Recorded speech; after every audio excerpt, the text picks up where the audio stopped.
talk about today is an experience that I think probably a lot of us have had, which is especially in recent years, for some of us recent decades, we've just had political disagreements with people. Does that happen to anybody here? You just have a disagreement about a no, right? I agree with Claudia does agree with everybody. She's great, right? But most of us have had political disagreements with other people, right? Does that happen to anybody? About something like severe political disagreements, right? You just totally disagree about the direction the country should take. Yeah? And not small disagreements, serious disagreements about education, about gun rights, about welfare, big things that you disagree on, and you disagree about them seriously, right? So seriously that you're like, I don't even know what's going on with them. They just must be nuts, right? But they just can't understand that, like, I have the right view and they have the wrong view. They're crazy, okay? So I want to start with this really common experience that we all have. And what I want to do is try to give you a more hopeful explanation for it. Okay? Because common explanations for this phenomena of widespread political disagreement abound, right? So I don't know if any of you are like me. I'm a political junkie a little bit. So I read all these articles that you see, in the Atlantic and in the New York Times and all over the place saying, here's the reason for political disagreement, right? We've figured it out. There's a strong anthropological reason, right? Humans are the sorts of creatures that get into in-groups and out-groups, right? And the in-group will always disagree with the out-group no matter what the issue, right? Or here's a strong sociological reason, right? Here's the way societies work, right? Et cetera, et cetera. Or here's a strong psychological reason. Some people's brains are just wired to be more in favor of authoritarian positions. Some people's brains are just wired to be more liberal, whatever that means, right? And so you read all these explanations, and I think the worry with all of these explanations is that better lights. The worry about all of these explanations is they're somewhat defeating, right? They make you worried because you start thinking, look, if this is just a fact of the world, if this is just what humans and societies are like, that we're just gonna disagree and there's no way to get to any sort of agreement, then we're in trouble. Okay? And in particular, I want to suggest that our country is in trouble if these are all the explanations that there are. Okay? Because we're a democracy. Okay? And when you think about it, at its heart, a democracy is just the idea that a group of people, okay, a society, can come together and decide together reasonably about how their society should be ordered. Right? That's the sort of baseline picture here. Okay? But if you think that we're just inherently unreasonable, right? Half the country is just nuts for whatever psychological or anthropological or sociological reasons, then you're just stuck. Right? And you just think there's just no chance we can come together and reasonably agree. So I wash my hands and to hell with them, right? I think that's depressing, and so I want to suggest that that isn't all that's going on. And what I actually want to suggest to you is that there's actually a philosophical problem underlying this disagreement. But happily, because it's a philosophical problem, we can give a philosophical solution, okay? Which means that we're not stuck in this sort of endless cycle of unreasonableness, right? It's actually possible to get to reasonable agreement. If we accept that one of the contributing factors is that people are disagreeing about a philosophical problem. So that's the big picture here. So what's the philosophical problem that people are disagreeing about? Well, I tease it in the title of the talk, right? We're disagreeing about justice and how justice is understood in this country. Okay? So I'm not suggesting this is the only reason for widespread political disagreement. I don't want you here, I figured it out, right? This is the only reason.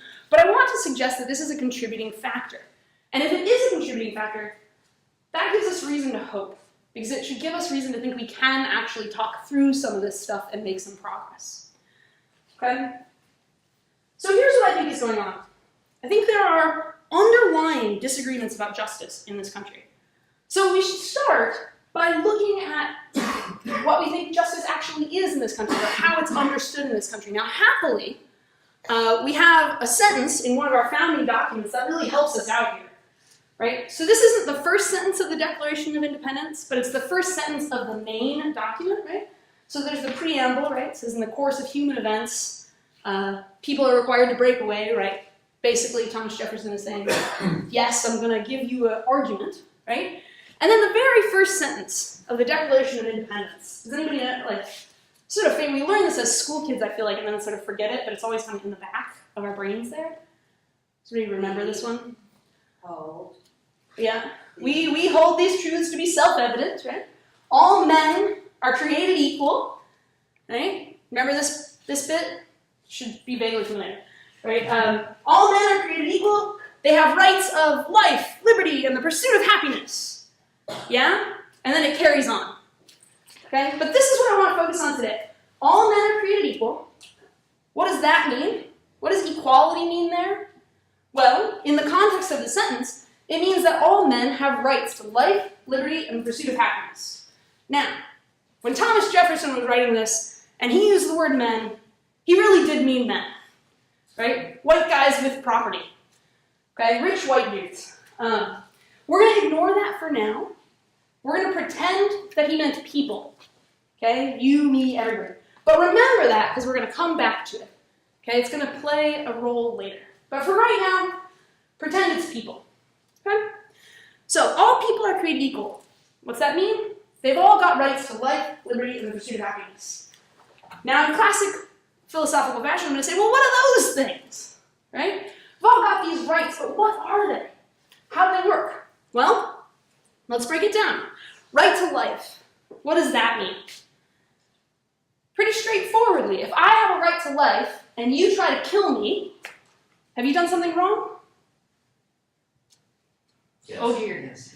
I'm going to step away from all of you, right?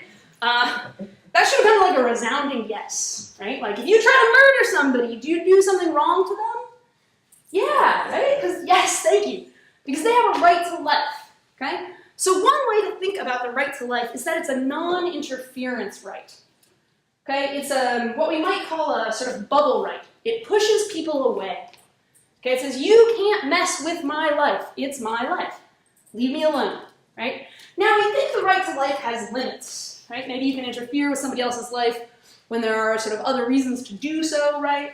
Or it's one life versus five lives, right? We can get into that. But in general, the right to life looks like a negative right, or non-interference right. Stay away from me. Don't mess with me. Okay? Right to liberty. That's the second one. Should have been a 2, not a 1. That's the second one. Right to liberty. This looks similar, yes? Liberty. I get to do what I want. Yeah? So long as I'm not interfering with anybody else's rights, I get to do my thing. Don't mess with me. Right? Again, it's a push away right. It's a non-interference right. It's a negative right. Negative in the sense of stay away. Okay? So liberty. Let me do my thing. As long as I'm doing my thing and I'm not hurting anybody else, you can't mess with me. Yes? Okay?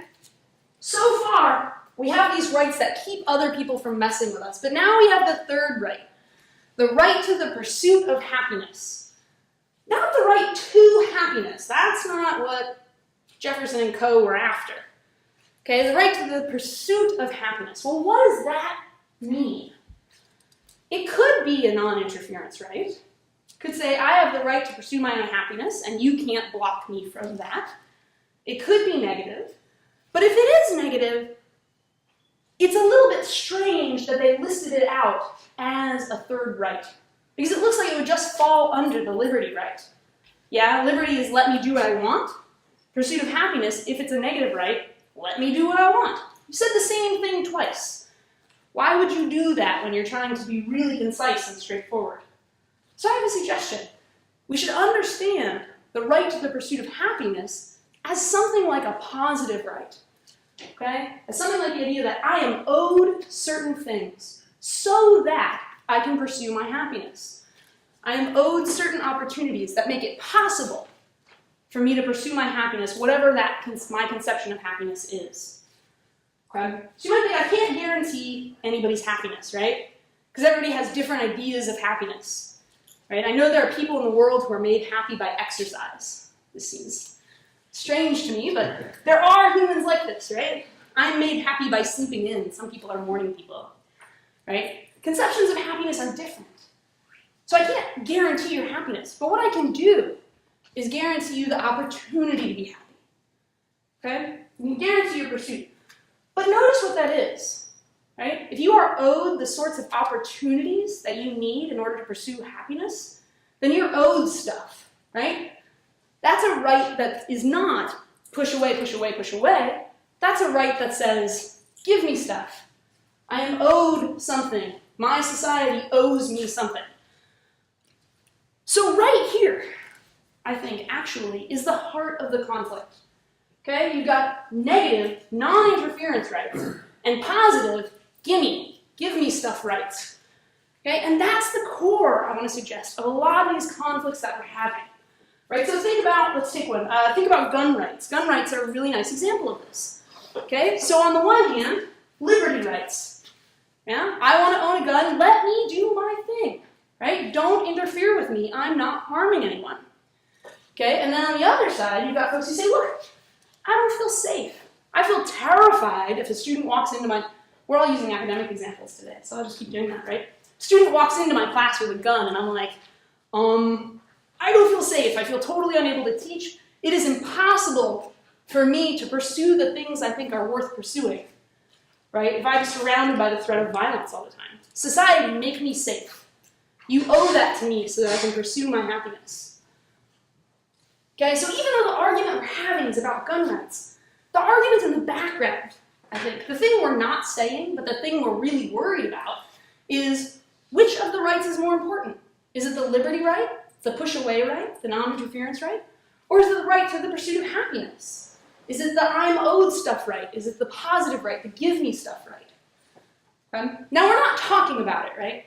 We're like the couple that's arguing about whether or not to go to the movies, but what's really in the background is an argument about emotional distance or something, right? It's one of those undercurrents of arguments. We're not actually talking about it, but it's what's going on. Okay, and I want to suggest that you can do this for a lot of the mainline political disagreements that we're having today. Okay? I want to suggest that it comes down to questions about which of these rights is more important, what's the limit of the right? Remember when I was talking about the right to life, I said it has limits. Yeah, I think we can override it in some cases or infringe upon it in other cases. What are the limits of these rights? Which ones are more important? How do they work? Okay, but these are deeply philosophical questions. Okay? So I want to suggest that what's really going on is a fundamental disagreement about the nature and extent of these rights. Now, so that's an explanation of the disagreement. It's a partial explanation. Right? As I said at the beginning, I don't think that's all there is, certainly. Right? I certainly think that psychologists and anthropologists and sociologists, et cetera, can tell us a lot about human behavior. But I want to suggest that's part of what is going on, is this sort of deep, philosophical, political disagreement about rights and their nature. Okay? So that's sort of the first part. And the second thing, right, and this is the rest of the title of my talk. So the first part was disagreements about justice. So I just tried to give you an explanation, right, a partial explanation for why we're disagreeing about justice, right? Then the second part of the title is why you can't even talk politics anymore, right? Or why you can't even talk about politics anymore. So now, I want to give you a suggestion for why this sort of widespread, deep political disagreement has gotten worse lately. Or we think it's gotten worse. Certainly the perception is that it's gotten worse. Now, this is where we go back to, remember at the beginning I said all men are created equal? Remember that bit? Yeah? Right? So this is where we go back and realize that this mattered. Okay? So you go back to the founding of the country and you think, look, how come there wasn't so much political disagreement? There was political disagreement, right? So you have disagreements about states' rights versus the federal government rights, et cetera, et cetera. There was widespread political disagreement. But it was all within a spectrum. Okay? And one partial way of understanding that there was more political agreement back in the day than there is now, is because everyone who had a seat at the political table came from roughly the same life position. Okay? Rich white guys with property, right? They all had roughly the similar life position, so they all had roughly, within a spectrum, similar political views. Right? Here's something we can learn from psychology. Your life position and your life experience impact heavily the views that you have. Yes? This seems like baseline. Okay? This is something we learn from psychology. So if everybody at the political table is coming, right, from the same life position with roughly the same life views, they're going to have roughly similar political views. Not always, of course, right? There is political disagreement throughout history, okay? But it's going to fall within a spectrum, okay? So you're going to have more political agreement.